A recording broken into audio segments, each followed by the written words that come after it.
O Flamengo vai investir mais de 600 milhões de reais na janela de transferências no meio do ano e eu já tenho os nomes aqui em que o Flamengo vai investir essa grana toda. Vou trazer para vocês, vou falar também sobre a arbitragem de Flamengo e Vitória amanhã no Maracanã. Anderson Daronco está escalado, vou trazer para vocês aí o trio de arbitragem. Vou falar também sobre os jogos da Copa do Brasil, porque a Globo não irá transmitir, eu vou explicar para vocês o motivo, valeu? Mas antes de começarmos o vídeo, você que não é inscrito, se inscreve, dá aquela moral pra gente. Você que já é inscrito, deixa o seu like. O comentário de vocês também é muito importante. Bora que bora, porque tem muita notícia do Flamengo. Já vamos começar o vídeo falando sobre essas contratações que o Flamengo prioriza para o meio do ano. Como eu falei para vocês no vídeo de manhã cedo, o Flamengo vai ter que contratar um atacante, um lateral esquerdo, vendo que Alexandro não vive aí umas boas condições físicas e pode ser que ele não renove com o Flamengo, aí o Flamengo ficaria só com o Ayrton Lucas. O Flamengo vai atrás de um ponta esquerda no lugar do Everton Cebolinha. O Flamengo também quer um novo volante para o meio de campo. E surgiu a informação aí de que o Flamengo planeja investir 500 milhões de reais para tirar Danilo do Botafogo e repatriar Luiz Henrique e Douglas Santos, atualmente jogadores do Zenit, tá, gente? Essa informação foi trazida aí pelo portal Somos Fanáticos, de que o Flamengo vê aí um poder em investimento no Danilo Barbosa do Botafogo. O Danilo é alvo e que exige aí mais reforço para a parte do Flamengo. Ele defende um Botafogo aí, mas demonstra pressa, tá, para sair do Botafogo, ao contrário que o Botafogo não tem pressa para negociar o jogador com nenhum clube, tá? E lembrando que o Botafogo comprou o volante há pouco tempo também, tá? E valorizar o bom desempenho dele na seleção brasileira também, na temporada, né? De acordo com a apuração aí da redação do Botafogo, deixou clara que a sua posição sobre o assunto, o clube rival afirmou que forma direta a pedida mínima para sentar na mesa e negociar seria aí de aproximadamente 40 milhões de euros, ou seja, 240 milhões de reais na cotação atual, tá? O salário de Danilo hoje no Botafogo é de 2 milhões mensais, isso também entraria na conta, tá? Danilo também, ele entra aí como um cálculo no plano do Flamengo, no orçamento de 2 milhões de reais por mês. Isso levaria o custo total da operação para cerca de 280 milhões de reais, envolvendo transferências e também o salário do jogador nos primeiros 12 meses. A diretoria precisa estudar vendas de outros jogadores também para bancar a contratação sem comprometer as regras financeiras e o bom momento do volante na seleção brasileira. Aumentar, né, o interesse de vários clubes europeus. O próprio Zenit já demonstrou interesse na contratação de Danilo. E o que pode facilitar é o seguinte, gente. O que pode facilitar a vinda do Danilo para o Flamengo tem dois pontos.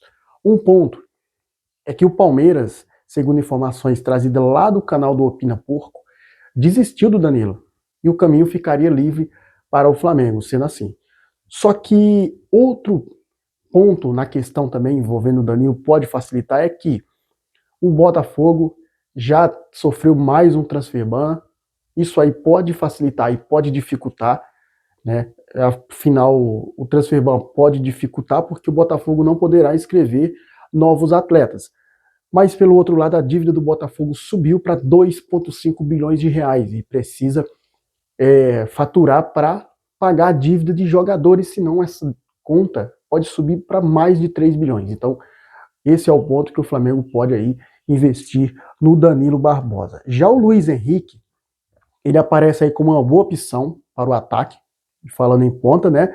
O atacante tem 25 anos, já passou pelo futebol brasileiro no Fluminense e no próprio Botafogo, agora defende as cores do Zenit da Rússia, né? A equipe russa não deve facilitar a saída dele e o valor pedido fica entre 40 milhões de euros a 50 milhões de reais, ou seja, de 240 milhões de reais a 300 milhões de reais, tá? O que corresponde a 240 106 milhões a 295 milhões aí de reais na cotação atual. O contrato do atacante com o time russo vai até dezembro de 2028. Para convencer Luiz Henrique a voltar ao Brasil, o Flamengo teria que oferecer aí um salário parecido com o que ele recebe no Zenit, tá?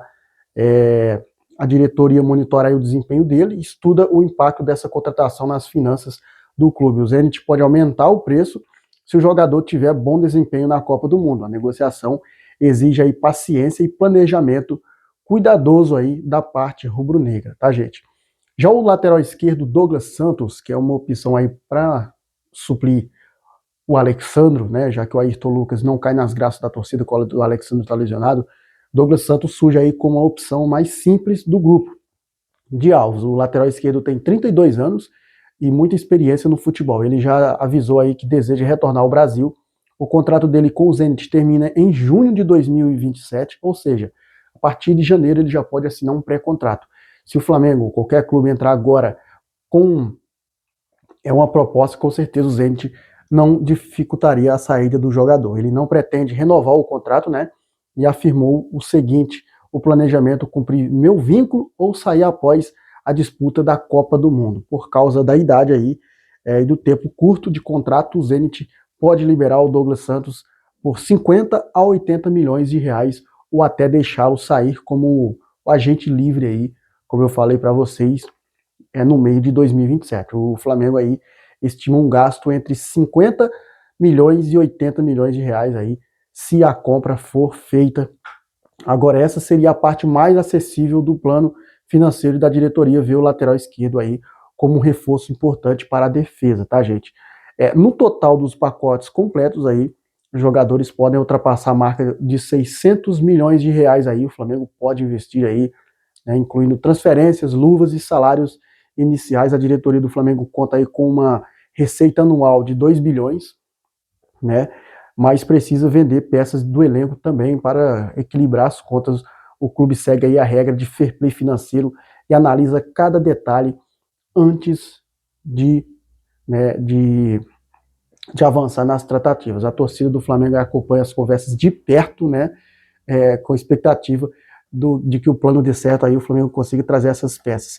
E entre esse pacote aí, meus amigos, nação rubro-negra, ainda falta um centroavante. Esse centroavante, ele pode ser aí o camisa 9 substituto do Pedro. Pode ser que seja o Luiz Henrique, né? Pode ser que o Flamengo vá atrás do Luiz Henrique, gaste esse dinheiro com o Luiz Henrique, mas não sei, tá? Eu acho que o Flamengo deveria trazer um centroavante nato mesmo, aquele jogador que vai vestir a camisa 9 ali e ser o reserva do Pedro. Agora vamos falar sobre Copa do Brasil, isso porque o Anderson Daronco vai apitar Flamengo e Vitória nessa quarta-feira, dia 22, no Maracanã, pela ida da quinta fase da Copa do Brasil, tá, gente? Lembrando que esses jogos aí da Copa do Brasil não terão transmissão da TV Globo, tá? Em canais abertos. A Globo não vai exibir a Copa do Brasil nessa semana.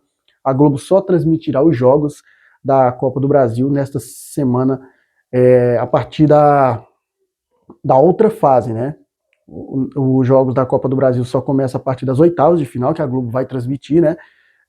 Mesmo assim, 2 confrontos terão transmissões gratuitas via GETV. Paysandu e Vasco, Goiás e Cruzeiro, esses jogos eles vão passar na GETV e não na Globo TV aberta, tá? Ou seja, vai passar aqui na plataforma do YouTube, tá, meus amigos? E o Anderson Daronco, como eu falei para vocês, vai apitar Flamengo e Vitória, e com ele vem os auxiliares.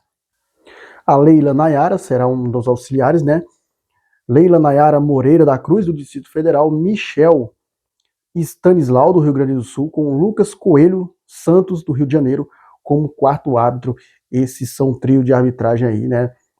Do jogo entre Flamengo e Vitória. Lembrando que o árbitro de vídeo será o Thiago Peixoto, de São Paulo, e o Vitor Carmona, de São Paulo. Ou seja, o trio de arbitragem aí do estado de São Paulo, o quarto árbitro, né? O Anderson Daronco é do Rio Grande do Sul, a Leila Moreira é do Distrito Federal e o Stanislau também é do Rio Grande do Sul. O Lucas Coelho, que é o quarto árbitro, é do Rio de Janeiro, o Thiago, e o Vitor Carmona aí são do estado de São Paulo. Esse é o trio de arbitragem para o jogo diante do Vitória da Bahia, tá? Eu vou ficando por aqui. Se você gostou, se inscreve nesse vídeo, no canal, deixa o seu like, aciona o sininho das notificações. Lembrando que amanhã tem live ao vivo, pré-jogo Flamengo e Vitória aqui no canal a partir da 1h da tarde. Fui, saudações rubro-negras, isso aqui é Flamengo.